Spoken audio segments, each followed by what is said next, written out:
तो ध्यान से देखो, केमिकल इक्विलिब्रियम का इंट्रोडक्शन पढ़ने के बाद हम लोग क्या पढ़ रहे हैं, केमिकल इक्विलिब्रियम चैप्टर शुरू कर रहे हैं।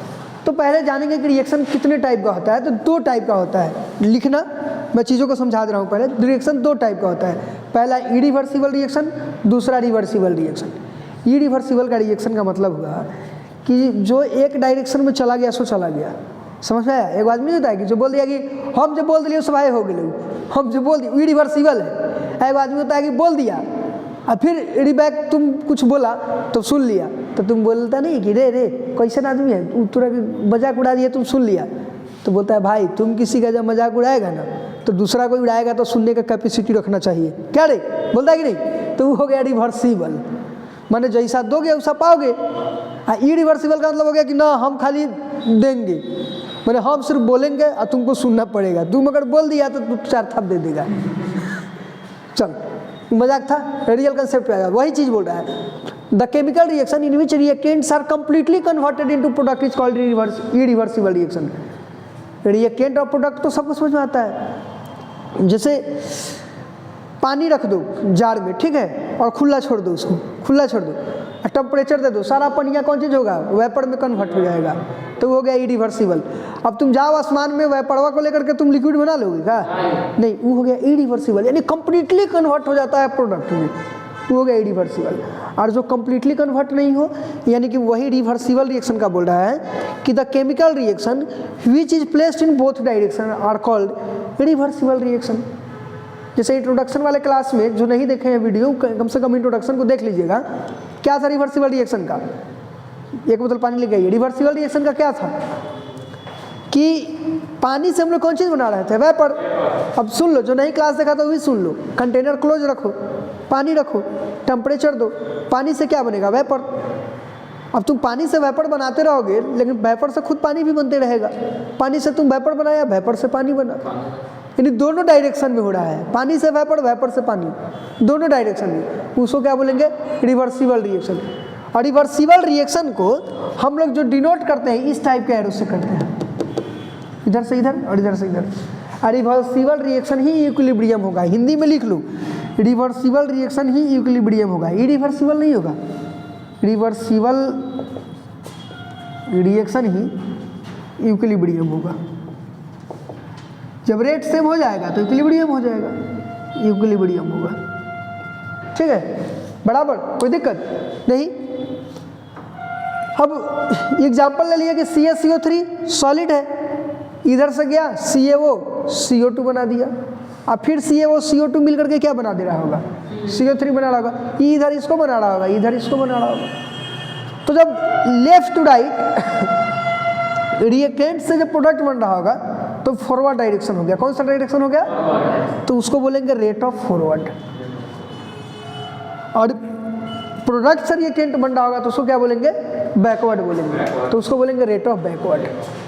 तो जब दोनों का रेट बनने, रेट का मतलब समझता है क्या होता है, रेट बताए थे इंट्रोडक्शन में। रेट का मतलब की होई छै, विथ रिस्पेक्ट टू टाइम, इससे बनने का टाइम और इससे बनने का टाइम, दोनों टाइम जब सेम हो जाएगा, मैंने टाइम के रिस्पेक्ट में सेम हो जाएगा, रेट सेम हो जाएगा, तो उसी को क्या बोलेंगे, इक्विलिब्रियम बोलेंगे। समझ में आ गया। यानी कि पहले याद रखना है कि लेफ्ट टू राइट जो जाएगा फॉरवर्ड और राइट टू लेफ्ट आएगा बैकवर्ड, ठीक है। अब इसी को इक्विलिब्रियम में जब आ जाता है तो उसका स्टेट है, कुछ पॉइंट है जो हम लिखवा दिए हैं, पहले लिखवा दिए कि रिवर्सिबल रिएक्शन ही क्या होगा, इक्विलिब्रियम होगा। कब इक्विलिब्रियम होगा, इस चीज़ को समझाते हैं। The reversible reaction in which forward reaction and backward reaction both occur at same speed, दोनों सेम स्पीड में होगा। अगर मान लेते हैं इधर से इधर जाने में, इधर से इधर जाने में 2 मिनट लग रहा है, ठीक ना, यानी कि उसको क्या बोलते हैं, 2 सेकेंड में अगर मान लेते हैं कि इतना डिस्टेंस ट्रेवल कर रहा है, तो बैकवर्ड से फॉरवर्ड भी 2 ही सेकेंड लगेगा, ठीक है, बैकवर्ड से फॉरवर्ड भी 2 ही सेकेंड लगेगा। The state eight which concentration of reactant and the concentration of product do not change with time is called equilibrium state. यानी कि बोल रहा है कि रिएक्टेंट का कंसंट्रेशन और प्रोडक्ट का कंसंट्रेशन, दोनों का concentration with respect to time यानी रेट वर्ड का मेंशन कर रहा है, चेंज नहीं होगा तो उसी को क्या बोलेंगे, इक्विलिब्रियम स्टेट बोलेंगे। और उसी चीज़ को लिखे हैं कि एट इक्विलिब्रियम स्टेट, मतलब वही चीज़ यहाँ पे हम जो तुमको बताए थे कि at equilibrium rate of forward और रेट ऑफ बैकवर्ड आपस में क्या हो जाएगा, इक्वल हो जाएगा। क्या हो जाएगा, इक्वल हो जाएगा, यानी यहाँ R F equals to R B हो जाएगा। ठीक है, तो इसी को ग्राफिकली समझ लो, इसी को क्या समझ लो, ग्राफिकली समझ लो। ग्राफिकली कैसे समझोगे, ध्यान देना, देखते रहो। यानी कि अगर हम तुमसे पूछेंगे, ध्यान से बताओ, अगर हम तुमसे पूछेंगे कि कोई भी रिएक्शन इक्विलिब्रियम में कब होगा, जब रेट ऑफ फॉरवर्ड और रेट ऑफ बैकवर्ड आपस में बराबर हो जाएगा। क्या हो जाएगा, रेट ऑफ फॉरवर्ड और रेट ऑफ बैकवर्ड आपस में बराबर हो जाएगा। अब इसका ग्राफिकल रिप्रेजेंटेशन देखिएगा, graphical representation, graphical representation, graph देखिएगा, ये टाइम है, ग्राफ देखिए, और ये रेट है। ठीक है, यहाँ से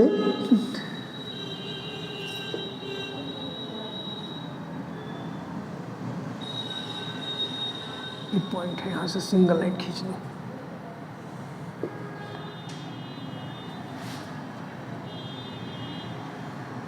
ठीक है, यानी कि ये है तुम्हारा, मान लेते हैं जैसे स्टार्टिंग में क्या है, अमाउंट ज़्यादा है, घट रहा है और ये बढ़ रहा है, यानी कि रेट ऑफ फॉरवर्ड है और ये रेट ऑफ बैकवर्ड है। ये क्या है, अमाउंट अचानक इसका कम हो रहा है और इसका अमाउंट बढ़ रहा है, यानी रिएक्टेंट से प्रोडक्ट साइड में जा रहा है। और फिर क्या होगा कि इधर से इसका देखो तो एक तरह से क्या होगा ना कि इस पॉइंट पे आकर के, इस पॉइंट पे जैसे ही आएगा इसका रेट और इसका रेट, समझा, एक ऐसा टाइम आएगा कि एक बढ़ेगा और एक ऐसे घटेगा, और एक ऐसा टाइम आएगा कि दोनों का रेट क्या हो जाएगा, सेम हो जाएगा, यानी R F equals to R B हो जाएगा। दोनों का रेट क्या है, सेम हो गया कि नहीं हो गया, दोनों का रेट सेम हो गया। दोनों का रेट जब सेम हो गया तो कौन चीज़ अटेंड कर लिया, इक्विलिब्रियम अटेंड कर लिया। कोई दिक्कत, तो सीधा याद रखना है, कोई बहुत बड़ा बात नहीं है कि इक्विलिब्रियम है क्या, तो रिवर्सिबल रिएक्शन इक्विलिब्रियम होगा। कंडीशन क्या है, तो जब कंसंट्रेशन ऑफ रिएक्टेंट और product do not change with respect to time is called equilibrium, या rate of forward reaction and rate of backward reaction, यानी कि फॉरवर्ड रिएक्शन का रेट और बैकवर्ड रिएक्शन का रेट आपस में जब बराबर हो जाए तो कौन सा हो जाएगा, इक्विलिब्रियम हो जाएगा। यानी कि इक्विलिब्रियम कब हो जाएगा, जब R F equals to R B हो जाएगा। कोई दिक्कत नहीं ना, चलो म्यूट करो, कितना मिनट। देखिए character of equilibrium state, equilibrium state का कैरेक्टर क्या है। सबसे पहले जब हम इक्विलिब्रियम स्टार्ट किए थे, चैप्टर केमिकल इक्विलिब्रियम स्टार्ट किए थे, तो वहाँ पे हमने लिख दिया था कि क्लोज्ड स्पेस यानी क्लोज्ड कंटेनर में होता है, ओपन में कभी होगा। जैसे इंट्रोडक्शन में तुमको समझा रहे थे कि पानी से वेपर और वेपर से पानी, अगर ओपन कंटेनर आएगा तो पानी तो वेपर बन के उड़ जाएगा, वेपर से पानी बनेगा नहीं। तो इसी चीज़ का कैरेक्टर मतलब इसमें क्या क्या है, तो equilibrium state is possible if reversible reaction is carried out in closed space. अगर क्लोज्ड स्पेस में होगा तब क्या होगा, इक्विलिब्रियम आपका पॉसिबल होगा। पहला माइंड में सेट रखना है। दूसरा, chemical equilibrium at given temperature is characterized by a certain property such as pressure, concentration, density, colour etc। ये प्रेशर, कंसंट्रेशन, टेम्परेचर वगैरह जो भी है, pressure, concentration, density, colour etc, chemical equilibrium at a given temperature is characterized by a certain property such as pressure, concentration, density, colour etc। इसका जो तुम्हारा हम निकालते हैं ना इक्विलिब्रियम, अभी कुछ दिन पहले इंट्रोडक्शन में, जैसे ही पिछले वाला वीडियो देख लीजिएगा, कि हम लोग केमिकल इक्विलिब्रियम को 3 कंडीशन पे कैलकुलेट कर रहे थे। केसी कैलकुलेट कर रहे थे, यानी एट कंसंट्रेशन, एक केपी एट प्रेशर, एक केएक्स एट मोल फ्रैक्शन। ठीक है, फिर जब हम लोग पढ़ेंगे, कौन चीज़ पढ़ेंगे इसके बाद, ली चार्टेलियर प्रिंसिपल, तो वहाँ भी देखेंगे, समझ आ रहा है, मतलब एक कंसंट्रेशन बढ़ा करके प्रेशर पे देखेंगे, टेम्परेचर पे देखेंगे कि इक्विलिब्रियम कैसे अटेंड करता है। तीसरा, chemical equilibrium can be attend from either side. Chemical equilibrium को तुम या तो इस साइड से लो या इस साइड से लो, या तो रिएक्टेंट टू प्रोडक्ट लो या प्रोडक्ट टू रिएक्टेंट लो। रिएक्टेंट टू प्रोडक्ट लोगे तो रेट ऑफ फॉरवर्ड, और प्रोडक्ट टू रिएक्टेंट लोगे तो रेट ऑफ बैकवर्ड। यानी केसी निकालने के लिए तुम या तो इसका बट्टा इसका करो, अगर इस साइड से लेते हो तब। अगर तुम इसी को उल्टा ले लेते हो, इसको रिएक्टेंट ले लेते हो, इसको प्रोडक्ट ले लेते हो, तो इसका बट्टा बट्टा इसका हो जाएगा। ठीक है, तो रिलेशन पढ़ेंगे, ये सब चीज़ देखेंगे। और इक्विलिब्रियम जो है कम टाइम में अगर हमको गेन करना है तो पॉजिटिव कैटालिस्ट डालेंगे। जैसे तुम लोग को बहुत पहले समझाए थे कि कैटालिस्ट क्या होता है, तो 11th में हम लोग जब भी पढ़ते हैं तो पॉजिटिव कैटालिस्ट ही वर्ड हमेशा, जो भी कैटालिस्ट बताते हैं ना हम लोग, तो पॉजिटिव कैटालिस्ट को ही मेंशन करके बताते हैं। जैसे कि बोले थे कि चीनी और पानी तुम ऐसे छोड़ दो तो 10 मिनट में घुलेगा, और चीनी और पानी लो और चम्मच डालो तो हो सकता है कि 2 मिनट में घुल जाए। तो चम्मच वहाँ पे कैटालिस्ट हो गया भाई, चम्मच क्या हो गया। तो सर यहाँ पे कैटालिस्ट की जगह पॉजिटिव कैटालिस्ट लिखे, निगेटिव भी होता है क्या? हाँ होता है, negative catalyst, auto catalyst, poison catalyst, ये सब सरफेस केमिस्ट्री में क्लास 12 में पढ़ना है। तुमको सिर्फ एक चीज़ जानना है क्लास 11th में कि कैटालिस्ट का मतलब होता है कि जो हमारे रिएक्शन को फास्ट करा दे। क्या करा दे? फास्ट करा दे। क्लियर? अब ध्यान देना, इसी रिवर्सिबल रिएक्शन को, यानी कि इसी रिवर्सिबल रिएक्शन यानी रिवर्सिबल रिएक्शन इक्विलिब्रियम कौन सा रिएक्शन होता है? रिवर्सिबल की इरिवर्सिबल? रिवर्सिबल। इक्विलिब्रियम कौन सा रिएक्शन होता है? अरे नहीं समझा, केमिकल इक्विलिब्रियम। इक्विलिब्रियम जो रिएक्शन इक्विलिब्रियम में है वो कौन सा रिएक्शन होगा? रिवर्सिबल की रिवर्सिबल? रिवर्सिबल होगा ना। इक्विलिब्रियम में state is possible if reversible reaction is carried out in closed space. समझ में आ गया? चलो एक पॉइंट लिखना, classification of equilibrium, classification of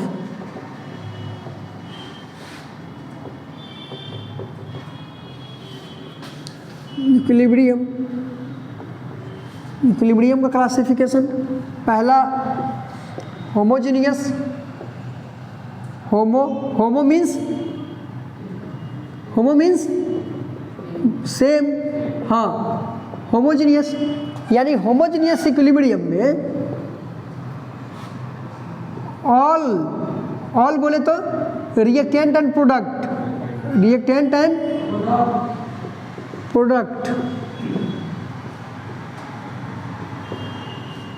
are in same phase. Matter का कितना phase? 3 phase, solid, liquid, gas.